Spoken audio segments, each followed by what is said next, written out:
60% તો આમાં વપરાયું, 40% જ રહ્યું છે અને 40%માંથી 20% તો પગારમાં ખર્ચવાનું, 20% જ ક્લાઇમેટ ચેન્જ માટે વપરાવાનું છે. તો આ એક સરકારની નીતિ સ્પષ્ટપણે દેખાય છે કે વાતો મોટી કરવી, ક્લીન એનર્જીની વાતો કરવી, સબસિડી આપવાની ક્યાં જાય છે? 16 કરોડ રૂપિયા જ વાહનોને સબસિડીમાં નક્કી કરી છે.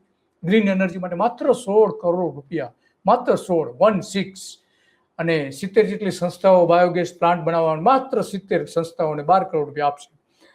તો આ 15નો સ્ટાફ કરશે શું?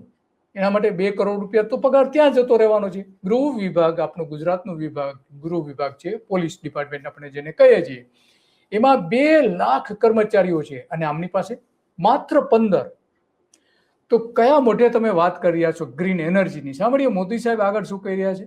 चारणका गांव में ચારણકાની વાત भारत કરે का છે. पहला सोलर पार्क भी बनाया गया था.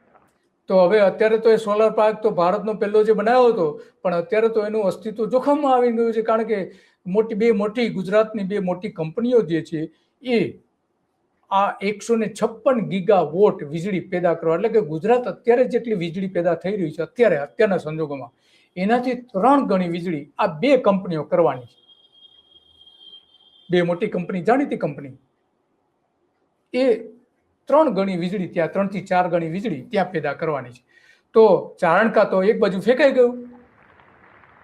और एक प्रकार से उस समय तो वो तीर्थ क्षेत्र बन गया था. लोग देखने आते थे कि इतना दूर दूर तक दिखाई दे इतना बड़ा सोलर प्लांट. साथियों, गुजरात में उस समय आप सभी તો ने जो આ જે મોદી સાહેબ વાત કરે છે, વાસ્તવિકતા શું છે એ થોડી આપણે તપાસવી છે. ભલે એ આપણી બધી જ વાતો કરે છે,